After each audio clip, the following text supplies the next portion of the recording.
July 25th, 1944, 9:38 a.m., Normandy. Lieutenant General Fritz Bayerlein, commander of the elite Panzer Lehr Division, stands in his command bunker watching the clock. 6 weeks of continuous fighting since the Allied landings. His division, the Wehrmacht's finest training tank division, still holds its positions.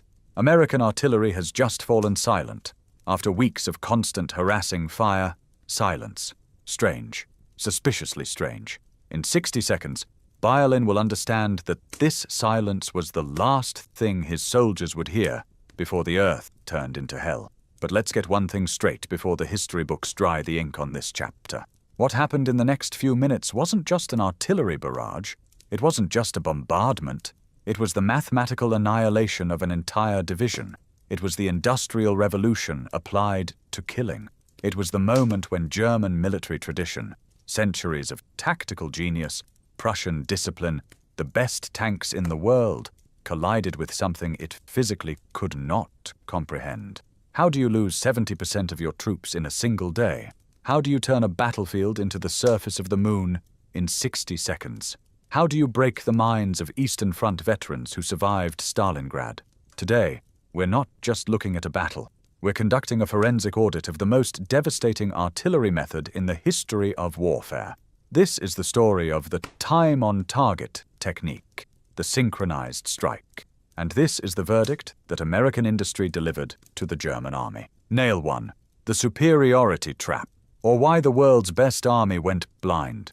To understand why Bayerlein and his soldiers were doomed, we need to go back a few years and examine one fatal mistake. The German army in 1944 was still the most professional military machine on the planet. They invented blitzkrieg. They captured France in 6 weeks. They reached Moscow. Their tactics, their discipline, their officer corps, all of it was considered the gold standard. And here's where the problem begins. When you're the best, you stop learning. When you're winning, you think you know all the answers. German artillery doctrine had been refined over decades. The concept of Schwerpunkt, concentration of fire at the decisive point. Fast, precise strikes. Close coordination between forward observers and batteries. It worked in Poland. It worked in France. It worked in Russia. When German intelligence received the first reports about American artillery methods in North Africa, you know what they did? They ignored them. Kasserine Pass, February 1943. American artillery truly failed there. Scattered batteries couldn't coordinate their fire. The Germans crushed the Americans, and German officers drew their conclusion. Americans are amateurs with good equipment. That was the first nail. Not in the Americans' coffin, in the coffin of German arrogance. Because Americans were doing something Germans never did well. They learned, they adapted, and they applied to warfare what they were true masters of, industrial management. Nail 2. The Death Factory. 4 innovations that changed everything. While the Germans were celebrating their victory at Kasserine, a quiet revolution was happening at Fort Sill, Oklahoma. Since the 1930s, a group of officers led by Majors Carlos Brewer and Orlando Ward had been developing something entirely new. They asked a simple question. What if we stopped thinking about artillery as separate batteries and started thinking about it as a system? It sounds simple, but it changed everything. Innovation number 1, the Fire Direction Center. Picture a brain. Not a single officer with binoculars and a map, but an entire computing center. Trained personnel, firing tables, slide rules, graphical plotting boards. This center could calculate fire solutions for dozens of batteries simultaneously. German Vorgeschobene Beobachter, forward observers, worked with 1 or 2 batteries. An American FO could call in fire from an entire corps. Innovation number 2, communications. Americans laid telephone wire with maniacal obsession. A single infantry division could lay 5,000 kilometers of wire in a month of fighting, plus SCR 610 radios with reliable range of 8 kilometers. Redundancy, redundancy, redundancy. When German communications broke, and they broke constantly, command lost control. When American communications broke, they had a backup line, and another one, and another. Innovation number 3, standardization. This is critically important. Every 105mm shell produced at a factory in Pennsylvania had identical ballistic characteristics to a shell from California. Every howitzer, identical parameters. German ammunition by 1944 was being produced by slave labor in dispersed workshops. Quality varied. Sabotage was widespread. In one documented case at Anzio, 70% of German 170mm shells were duds. Americans could calculate trajectory accurate to the second. Germans had to zero in with each new batch of shells.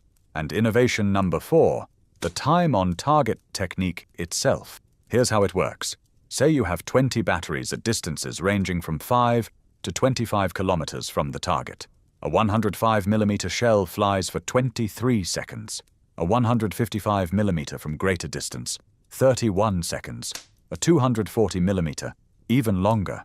You calculate flight time for each battery.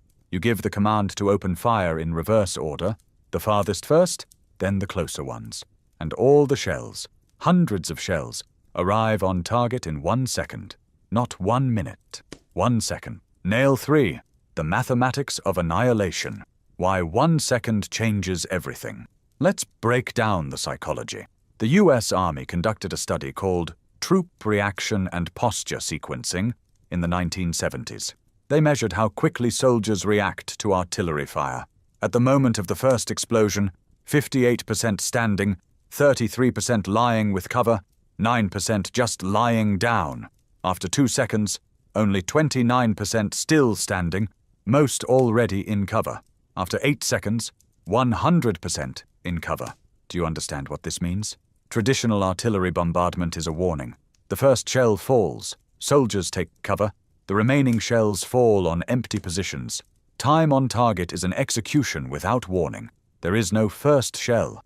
There are only all the shells simultaneously. When 58% of your soldiers are still standing at full height, casualties from traditional bombardment drop by 66% after the first few seconds. With TOT, there's nothing to drop. All casualties occur in the first second. Nail 4. Operation Cobra, the day the Earth became the Moon. July 25, 1944. General Omar Bradley concentrated the largest artillery grouping the American Army had ever assembled in Europe. 1,100 guns, from 105mm howitzers to 240mm monsters. 522 guns from 7th and 8th Corps alone. 170,000 shells allocated for the operation. 140,000 for 7th Corps, 27,000 for 8th. The target, a rectangle 6.5 kilometers wide and 2.3 kilometers deep south of the Saint-Lô-Perrier Road. Inside this rectangle, Panzer Lehr Division and elements of the 5th Parachute Division. Approximately 5,000 soldiers in fortified positions. First comes carpet bombing. 1,500 heavy bombers, B-7s and B-20s, drop 3,300 tons of bombs, 60,000 incendiary bombs on 12 square kilometers, 5,000 bombs per square kilometer, and then the artillery. At 9:38, TOT. Here's how Bialin himself described it. The bombers came like on a conveyor belt. Bomb carpets fell back and forth. Artillery positions were destroyed, tanks overturned and buried, infantry positions leveled to the ground, all roads and paths destroyed. By noon, the entire area resembled a lunar landscape. Craters touched each other at the edges. All communications were severed. No command was possible. And then, the phrase that would go down in history. The shock effect on the troops was indescribable. Several of my men went insane and ran around in the open until they were cut down by shrapnel. More than 70% of my troops were either killed, wounded, driven mad, or shell-shocked. Panzer Lehr Division, the Wehrmacht's elite, veterans who had survived Africa and the Eastern Front, ceased to exist as a fighting unit in a single day. At the start of the operation, they had 2,200 combat-ready soldiers and 45 armored vehicles. After TOT, Bialin reported that the division was finally annihilated. Nail 5. Morton when TOT became a defensive weapon. August 7, 1944. Hitler orders a counter-offensive. Operation Lüttich. 4 panzer divisions, including 1st SS Leibstandarte and 2nd SS Das Reich are to break through to Avranches and cut off Patton's army. This is Germany's last chance to change the course of the war in Normandy. But on Hill 317 above the town of Mortagne sit American artillery observers from the 231st Field Artillery Battalion, Lieutenants Charles Bartz and Robert Weiss. They have a radio, and from this height, they can see every movement on the roads below. When German columns begin moving, the observers call in TOT. The 2nd Infantry Division executes up to 20 TOT missions per night. 7 artillery battalions unleash coordinated fire on pre-registered coordinates. Each mission, instant devastation on assembly areas, approach routes, and command posts. German survivors described it as solid walls of red-hot steel. By dawn, the offensive had stopped. Field Marshal von Kluge reported to Hitler that continuing the attack was impossible against such artillery superiority. 700 Americans on Hill 317, half of whom were killed or wounded, stopped 4 panzer divisions, not because they were braver, because they had a radio and access to a system that the Germans physically could not replicate. Nail 6. The Falaise Pocket Corridor of Death, August 1944. After the failure of Operation Lüttich, German forces find themselves trapped. The Allies tighten the ring around Falaise, the only path of retreat, a narrow corridor near the town of Falaise. American observers are already there, on every hill, at every road. August 17th. Documented TOT missions on the Falaise-Argentan road at 30-minute intervals throughout daylight hours. Each mission, 10 to 15 batteries. General Hans Eberbach, commanding the remnants of Panzer Group West, reports, "The curtain of fire was so dense that it was impossible to bring up reserves or evacuate the wounded. Moving vehicles meant suicide. The road through Falaise became known as the Corridor of Death. Wrecked vehicles, dead horses, abandoned equipment created traffic jams that slowed movement and made the following columns even more vulnerable to TOT strikes. By August 21st, when the pocket closed, 50,000 German soldiers captured, 10,000 killed, artillery, the main cause of casualties. Nail 7. The Ardennes. When the money ran out, December 1944, the Ardennes offensive, Hitler's last gamble. The Germans achieved tactical surprise. They broke through the front. It seemed history might turn, but now the Americans had a new weapon, the proximity fuse, the VT fuse.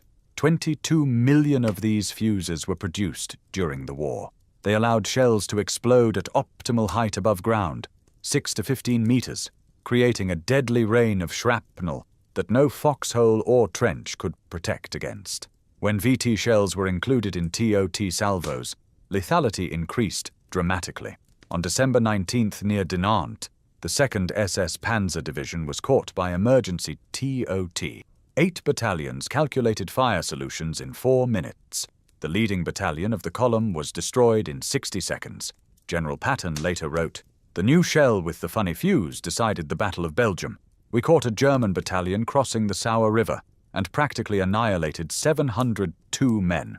German soldiers began refusing to leave bunkers during artillery barrages, not from cowardice, from rational calculation. The chances of surviving TOT with VT fuses were virtually zero." Nail 8. Systemic failure. Why the Germans couldn't respond. Here's what German officers gradually realized.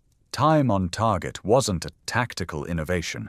It was a manifestation of American industrial and organizational power applied to warfare.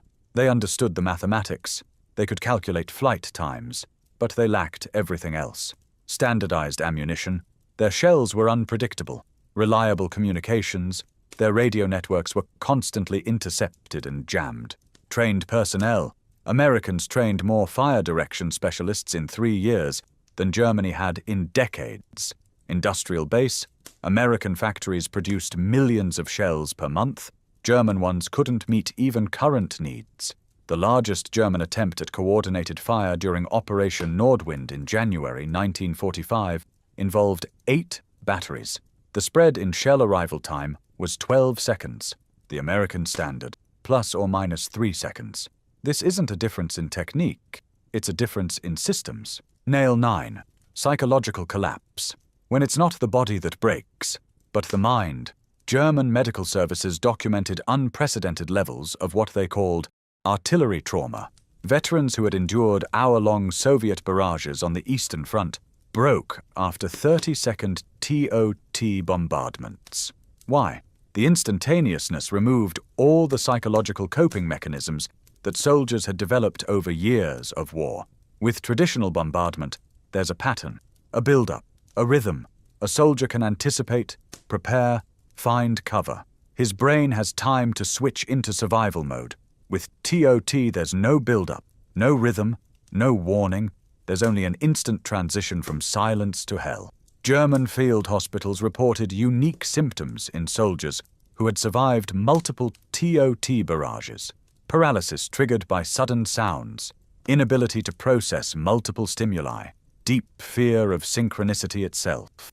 Unlike traditional shell shock, which could pass after rest, these symptoms persisted even after evacuation to the rear. Nail 10. The war conveyor. Final audit, let's sum it up. Here's what actually defeated the German army in Western Europe. Not superiority in courage, German soldiers were no less brave. Not superiority in tactics, German tactics had been refined over decades. Not superiority in equipment, German tanks were in many ways superior to American ones. A system won, a system that could produce millions of identical shells, train thousands of specialists to uniform standards, link hundreds of batteries into a single network, calculate thousands of fire solutions in real time, deliver tons of ammunition daily from Normandy beaches to firing positions. This isn't war in the traditional sense. It's an industrial process. It's a conveyor belt where target data goes in and guaranteed destruction comes out. The Germans lost not because their soldiers were worse. They lost because they tried to defeat a system with men. The verdict, the thunder that fell on German positions in 1944-45, announced the dawn of a new era of warfare, an era where victory belongs to whoever best organizes industrial power to solve military problems, where coordination matters more than courage, where systems defeat soldiers, where mathematical precision is stronger than military tradition. Fritz Bayerlein, standing in his bunker on the morning of July 25, 1944, witnessed the birth of this era. His division, the Wehrmacht's elite, became the first victim of the new war, not the last. Every modern artillery system, every coordinated military operation, every network-centric approach to warfare, all of it grows from that synchronized thunder the Americans unleashed on Normandy 80 years ago. German soldiers learned the truth under the instant, crushing thunder of American industrial war. In the age of systems, organization defeats courage, coordination defeats tradition, and synchronized time conquers all. This lesson changed war forever.